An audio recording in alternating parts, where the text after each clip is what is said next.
Hey guys. Hello. My name is Bella and this is. I'm Abby. So we're gonna be starting this new podcast. Called Heavenly Honey. Yes, We're so excited. indeed. So the whole purpose of this is genuinely just to talk about God, talk about our experiences through life, and hopefully help some of y'all, help girls out there that are like us, but also like other people that are just going through the same walk. Having this journey to get closer, so let's do it together. Yes. Do you want to explain how we came about the name? So I'll do half and then you do the other half. Okay.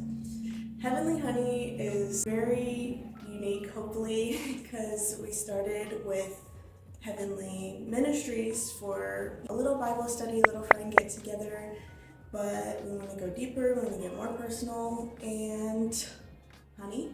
So the honey aspect, so as you can tell, she came up with the heavenly and then she asked me to come up with the other half.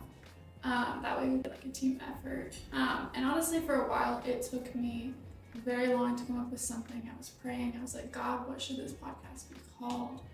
And something came to me one day because something my mother-in-law tells me and Abby all the time. Yes. That we have this sweetness about each other, that we have this sort of honey within us. And so it clicked for me one day that our podcast should be called Heavenly Honey, because we want to share what we have within us with the world, with other people, and of course we want to make it Christ-centered. And I know y'all know in the Bible it talks about heaven and honey all the time. But before we get into anything, the main thing we're going to be talking about today is our personal testimonies, Yes. how we came to Christ and how we're living through Christ now. But before that, we're going to talk about how me and Abby came about, how we met. Yes, we met a very long time ago, before high school, before middle school, in elementary, 5th grade. I distinctly remember I was in lab and she was new, and I instantly knew we were going to be friends. We always need new people to surround us. She just happened to be the perfect one. Stuck around for a long time. So she said we met in 5th grade. I had moved around a lot when I was younger, and then I eventually moved to the same school she was at. Actually it was 6th grade, right? Because it was the end of elementary. It was 6th grade. I can't do the math from how long we've known each other, but I think it's 5 or 6 years. But we met from then. We weren't off the bat BFFs. We had a lot of struggle. There was some drama. We went through a lot, and then we got really close up in middle school. We both actually started doing cheer, and then just from then on, we've just grown together, and then we actually found Christ together in our own ways, of course. But now we're just like each other's best friend. Yep. We're sisters. Always there. Yes. It's our testimonies. So I'm gonna ask you, Abby, first. How did you find I get to Christ? go first. So, it's been my whole life that I thought I knew who God was. I thought I had that relationship because my family was also Christ-centered. We went to church, we did all this. But in my childhood, I never really realized that if I had that relationship, I would have that peace, and I didn't have that peace. I always, with my emotions, I was always upset about something, and when I got baptized, it's like all of my troubles in one ball just got tossed out the window. And it was a blessing to be able to go to church with my family. But even more so, once I found that relationship with Christ, because your life starts to change and you have this abundant amount of peace and love and joy that you just can't hold it in. It's got to go to everyone else. You want to share it. And I just pick up your cross every day. We talked about this. And it's a struggle sometimes because you're still living your daily life, but you want that daily life to be centered in Christ. And so here we are. How about you? I feel like my story is there's so many ups and downs. I feel like I went through every kind of road that a Christian goes through. Growing up, kind of same with Abby, I grew up with someone. So I grew up in a single mother household. My mom, when me and my brother were growing up, she would take us to church on Sundays. And she did that for quite a while. She was really in her faith when we were younger, and she would take us. But the older we got, it was the less we were going to church on Sunday. And it became a thing where it was just only holidays. We would only go to church on holidays. And you're a kid and yes. your parent isn't doing it, and so you aren't doing it because you don't really have that choice when you're little. Exactly. And so growing up, I knew of God, but I never had a relationship with God, and truthfully, no one in my family had a relationship with God. So I never had those examples in my own life. I knew of a God. I would say I was a Christian, but I never truly walked the walk. Right. And then growing up, whenever I had moved to the same school that Abby was at, and we went to middle school, I went through a lot of things. I got into a bad group. I made a lot of bad choices. This is where I lost all hope. Not all hope in life, but just all hope in God. I went my own way. I did my own thing. I rebelled against my mother. I rebelled against everyone. And so I feel like that was a big breaking point for me. And my turning point was 2020. And I know that COVID and all that, I look back and I saw so many people turning to God at that time because we were all just so isolated that we needed someone, we needed something. And so for me, a little backstory, growing up from elementary until beginning of high school, I was like, I guess you could say boy crazy. And I always felt this need to be with someone. And I know that stems from childhood and things, but it was like I always just had to have affection, or always had to have this need for reassurance or just someone to be there with me. And unfortunately that led me into a lot of different relationships with a lot of different people. And the older I got, the more I learned that the more that you get in a relationship with someone, these pieces that are taken from you. And that's why God said that your relationship is supposed to be holy and protected, because there's so much that can hurt you or take from you. And so that's exactly what it did for me, even at a young age, because I honestly grew up really quickly. I matured very quickly, and so I just started everything early on. And so for me, that was guys. And it wasn't until 2020 when I was with this guy, and it wasn't terrible. He wasn't some jerk. He wasn't doing things to me, but it was emotionally toxic and emotionally draining. And it was like I was someone that I wasn't. And I remember, first off, I broke it off with him because we were in isolation and I was with my thoughts. And so I was really realizing all of the decisions I was making and the things I was doing bad. And I will never forget this moment, but I sat in my room in this little chair, this little reading nook I had in the corner, and I just bawled and I cried. And like I said before, I never knew of God. I never picked up my Bible really. If I did, I would pick it up and I'd be like, I don't know what this is saying, because I would start in Genesis and it was like, I don't know what this is. And so it was just never something that I did. I never prayed. And if I prayed in the past, it was asking God for something or pleading with him, God, I'll do this if you just give me this. I used him as a genie and not as a father. And so in that night, I just prayed and I was like, God, I can't do this anymore. I was like, God, I'm fiending after guys. I'm looking for something in men that aren't there. They're not providing for me. I don't know what I'm doing wrong in all these relationships that keep failing, keep breaking. And that takes a toll on you when things keep messing up or things don't keep going right. And so you're just you're internalizing everything. What am I doing wrong? And so it's in that point, I was just I genuinely was I don't know what I'm doing. I can't do this by myself. And in that moment, I gave it to him. And from then on, it's so crazy to go back and think about it, because from then on, it was just everything transitioned. It's like a miracle. Yeah. Poof, your old life is gone. And when we read in the Bible that you're made new, that's genuinely how it feels, because from then on, I stopped cussing.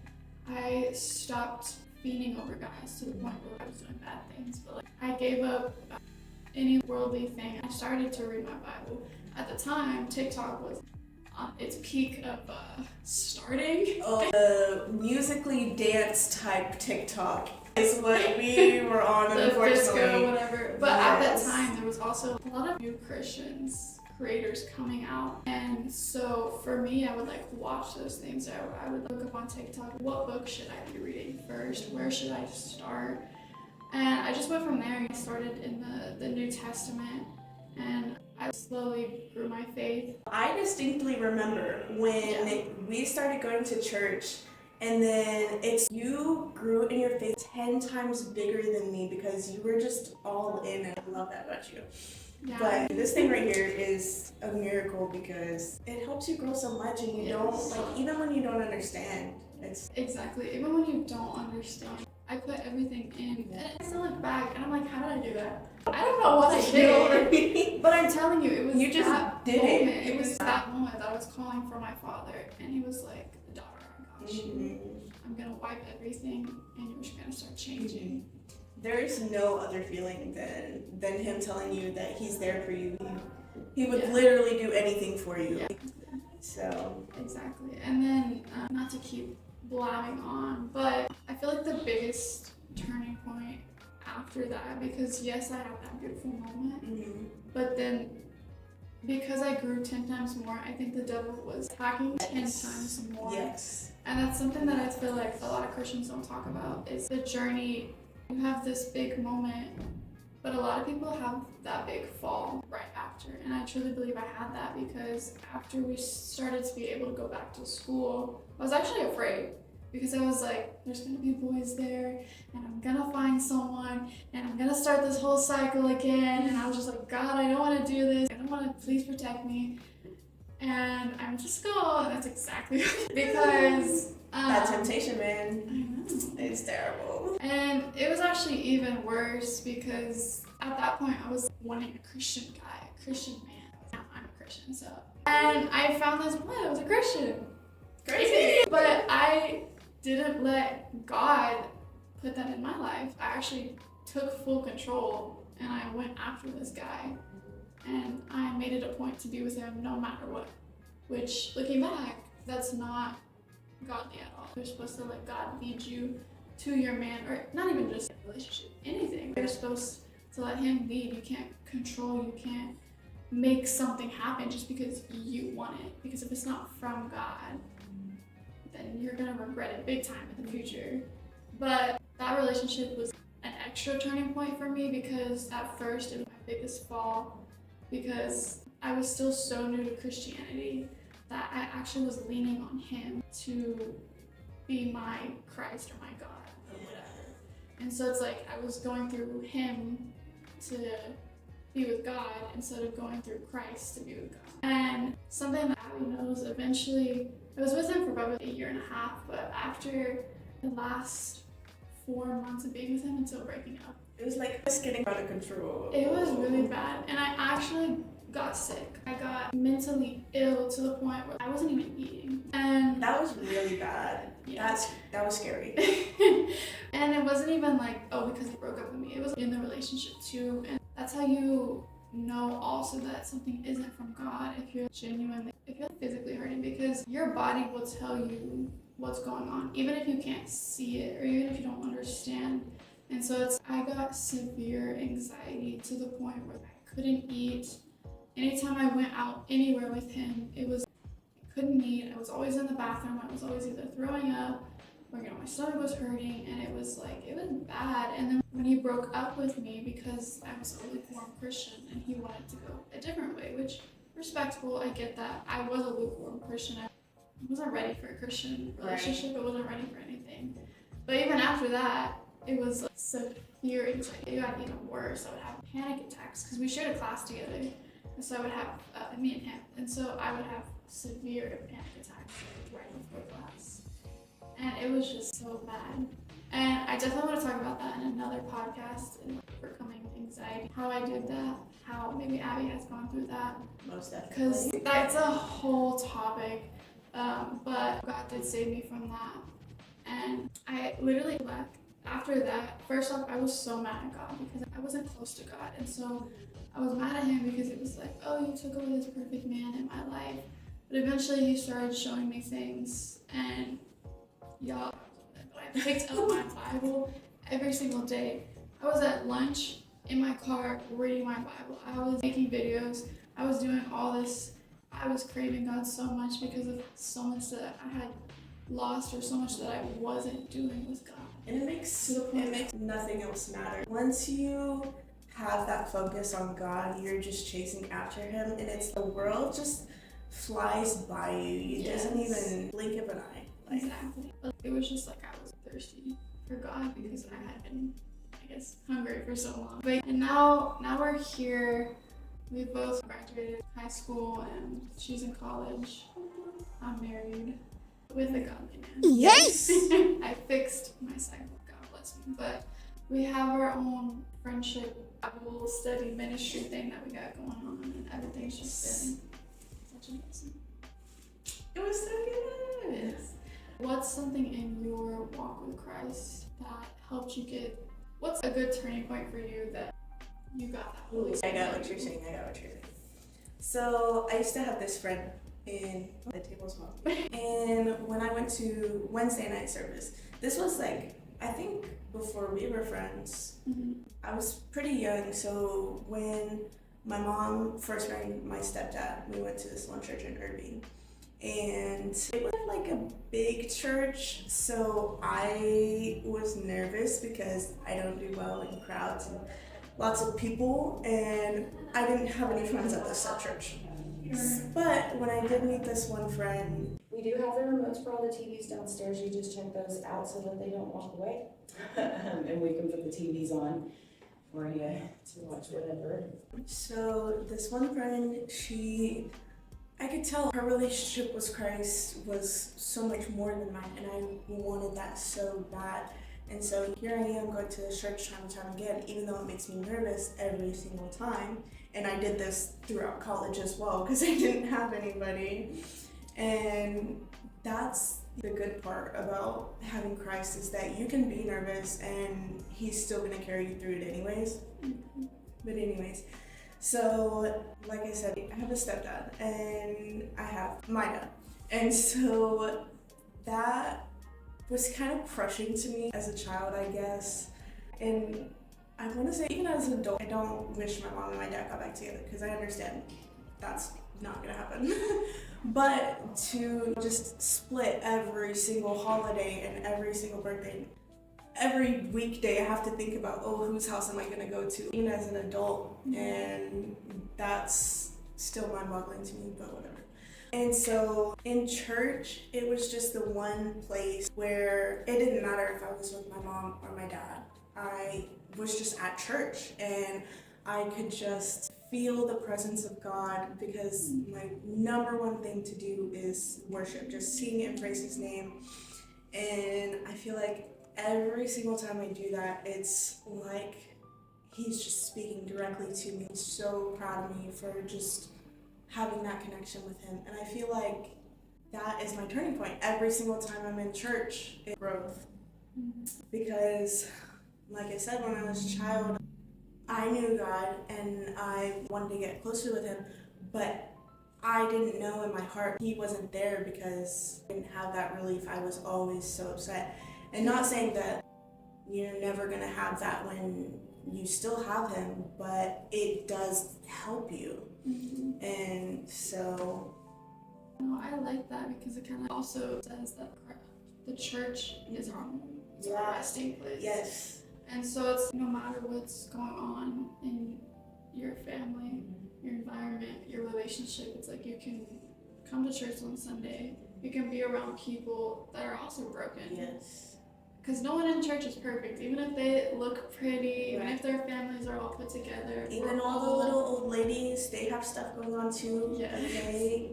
So. Yes. Everyone's going through something. And so it's a beautiful time to just get together and feel at home and just have that community. And I think that's also a really hard thing in our world. It is very hard to find. I've been through a lot of churches, so I'm glad we found our church. Which, shout out, we go to Masterpiece Church in Bedford. Yes. It's hard in this world because there's so much crazy there. Fake churches where they, obviously all those people, they know God, but it's so much harder to know God and share God with other people and help them understand. Because that's not always the case, that's not always the goal. And so, I always want to go to the right place. Yeah. It's teaching the right thing, and it's like not every pastor is always teaching the right thing, or they're not teaching off of the Bible, off of the actual Word of God. And I feel like that's the problem, but also church hurt. there's so many people that are discouraged. So sad, because it truly does not matter who you are, what you're doing in your life, that there's never a moment in your life that you can't say, God, I'm ready. So, It's never too late to come running home to the Father. right. There's a story about that. We'll get that into it. But we want to do our drops. Oh my gosh, we're doing drops, guys. We have closing points, but we don't want to be boring with it. So that's why we're calling them drops. Drops, like honey drops. Right. Because you can go ahead and say two drops, and then I'll say two. So we are sharing our testimony because we want to get closer with you guys. And I just want y'all to think about y'all's testimony. Even if you don't have one yet, just think about where you are in your relationship with Christ and start from there, and you'll find a way to get closer. Second point, I want to say just there's room for growth. You have to start from somewhere, and it's so easy once you have this. Once you have that relationship, once you know His love, you're only going to want more. So, One thing for me is you're not alone. Even if mine and Abby's testimony doesn't necessarily match up with yours, something we've gone through you didn't go through, or there's something that you went through that we maybe haven't gone through, you're not alone. There's so many people out there that have crazy testimonies, how they came to Christ.